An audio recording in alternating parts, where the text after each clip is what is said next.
But unfortunately, it's indicative of a broader problem. And that is what we are watching on our TV screens is the unraveling of the Obama foreign policy, which is making the world more chaotic and us less safe. I just want to talk to you. Let's recall that they disavowed their own statement that they had put out earlier in the day in Cairo. With all due respect, that's a bunch of malarkey. And why is that so? Because not a single thing he said is accurate. This is a president who's gone out and done everything he has said he was going to do. At the time, we were told exactly, we said exactly what the intelligence community told us that they knew. Sanctions, were we able to overrule their objections and put them in spite of the administration? Imagine what would have happened if we had these sanctions in place earlier. Now we have them in place because of Congress. They say the military option's on the table, but it's not being viewed as credible. Biden. It's incredible. Look, imagine had we let the Republican Congress work out the sanctions. Right. Let's look at this from the view of the Ayatollahs. What do they see? They see this administration. Netanyahu hold up that picture of a bomb with a red line and talking about the red line being in spring. We can debate the timeline, whether it's that short of time or longer. I agree that it's probably longer. The Ayatollah sees his economy being crippled. The Ayatollah sees that there are 50% fewer exports of oil. He sees the currency going into the tank. He sees the economy going into free fall. And he sees the world for the first time totally united in opposition to him getting a nuclear weapon. I was just before he went to the UN, I was in a conference call with the president, with him talking to Bibi for well over an hour in stark relief and detail about what was going on. This is a bunch of stuff. Look, here's the deal. What does that mean, a bunch of stuff? Well, it means it's simply inaccurate. It's Irish. It is. We Irish call it malarkey. Thanks for the translation. No, okay. We Irish call it malarkey. But last thing, the Secretary of Defense has made it absolutely clear. He didn't walk anything back. We will not allow the Iranians to get a nuclear weapon. What Bibi held up there was when they get to the point where they can enrich uranium enough to put into a weapon. They don't have a weapon to put it into. Let's all calm down a little bit here. Iran is more isolated today than when we took office. It was on the ascendancy when we took office. It is totally isolated. I don't know what world these guys are in. Thank heavens we have these sanctions in place. It's in spite of their opposition. Oh, God. They've given 20 waivers to this sanction. And all I have to point to are the results. They're 4 years closer toward a nuclear weapon. I think that case speaks for itself. I've had it up to here with this notion that 47%, it's about time they take some responsibility here. And instead of signing pledges to Grover Norquist not to ask the wealthiest among us to contribute to bring back the middle class, they should be signing a pledge saying to the middle class, we're going to level the playing field. We're going to give you a fair shot again. We are going to not repeat the mistakes we made in the past by having a different set of rules for Wall Street and Main Street, making sure that we continue to hemorrhage these tax cuts for the super wealthy. They're pushing the continuation of a tax cut that will give an additional $500 billion in tax cuts to 120,000 families. And they're holding hostage the middle-class tax cut because they say we won't continue the middle-class tax cut unless you give the tax cut for the super wealthy. It's about time they take some responsibility. Mr. Ryan. Joe and I are from similar towns. He's from Scranton, Pennsylvania. I'm from Janesville, Wisconsin. You know what the unemployment rate in Scranton is today? I sure do. It's 10%. Yeah. You know what it was the day you guys came in? 8.5%. Yeah. That's how it's going all around America. Look. You don't read the statistic. That's not how it's going. It's going down. This is his 2-minute answer, Look. please. Did they come in and inherit a tough situation? Absolutely. But we're going in the wrong direction. Mitt Romney's a car guy.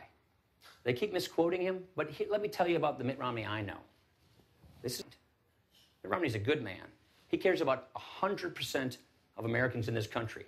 And with respect to that quote, I think the vice president very well knows that sometimes the words don't come out of your mouth the right way. But I always say what I mean. And We so want does Romney. everybody to succeed. We want to get people out of poverty. Mr. President, Look. I have a feeling you have a few things to say here. The idea, if you heard that. When could could you get it below 6%?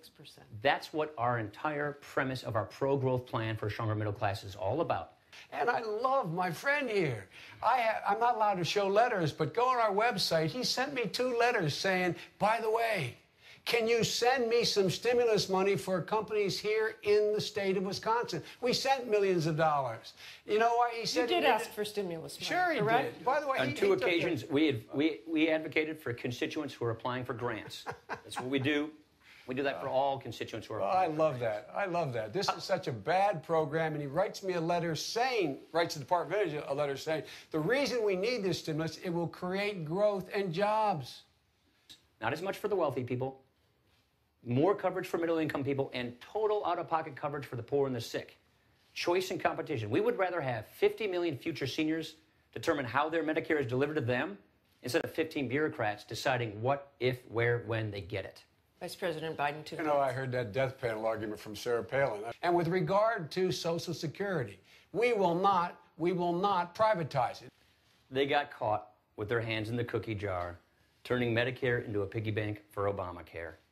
Their own actuary from the administration came to Congress and said, I know, Mr. Vice President, I know you're under a lot of duress to make up for lost ground, but I think people will be better served if we don't keep interrupting each other. By the way, that $6,400 number, it was misleading then. It's totally inaccurate now. This is a plan that's bipartisan. We put it together with the former Clinton budget director. This idea came from the Clinton Commission to Save Medicare, chaired by Senator John Breaux. Here's the point, Martha. Which was, these guys haven't been big on Medicare from the beginning. Their party's not been big on Medicare from the beginning, and they've always been about Social Security as little as you can do. Look, folks, use your common sense. Who do you trust on this? A man who introduced a bill that would raise it $6,400 a year. Right? This is what politicians do when they don't have a record to run on. Try to scare people from voting for you. If he'll keep saying this $5 trillion plan, I suppose. It's been discredited by 6 other studies, and even their own deputy campaign manager acknowledged that it wasn't correct. We actually want to have big bipartisan agreements. You see, I understand Do you have the specifics? Do you have the math?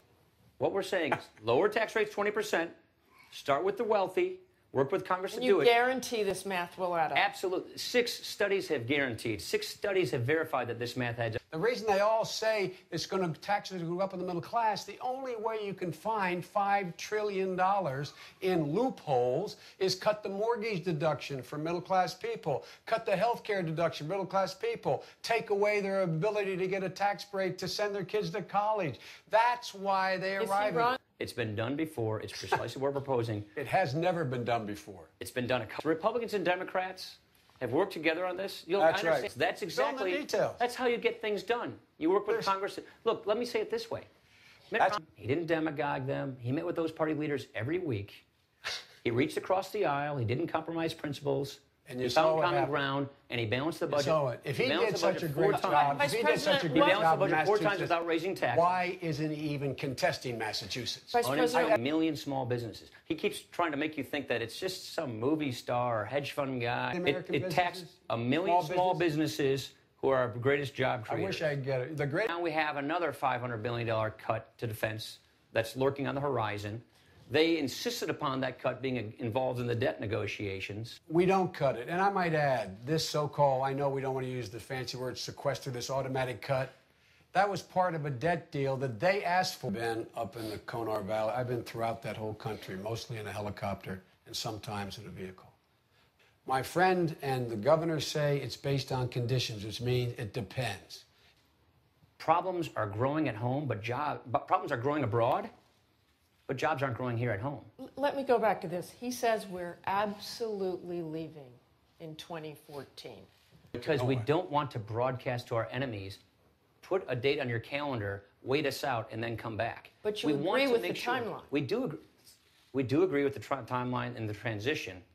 We are in the process now and have been for months in making sure that help, humanitarian aid, as well as other aid and training is getting to those forces that we believe, the Turks believe, the Jordanians believe, the Saudis believe are the free forces inside of Syria.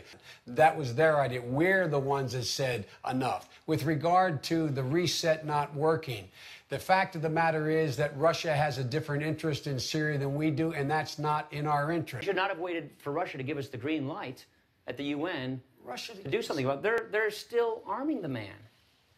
Iran is flying flights over Iraq, but if you're talking about putting American troops on the ground, only in our national security interests. I want to move on, and I want to return home for these last few questions. Just ask yourself, with Robert Bork being the chief advisor on the court for Mr. Romney, who do you think he's likely to appoint? Do you think he's likely to appoint someone like Scalia or someone else on the court far right that would outlaw outlaw abortion? I suspect that would happen. I guarantee you that will not happen. We picked two people. We picked people open-minded. They've been good justices. So keep an eye on the Supreme Court. He should not be thrown into a category of the 47% who don't pay their taxes while he was out there fighting and not having to pay taxes and somehow not taking responsibility. Particularly in these special new groups that can go out there, raise all the money they want, not have to identify themselves and say the most scurrilous things about the other candidate. It's an abomination. It does virtually nothing except continue to increase the tax cuts for the very wealthy. And, you know, we've had enough of this. The idea that he's so concerned about these deficits, as I pointed out, he voted to put 2 wars in a credit card. He did. We're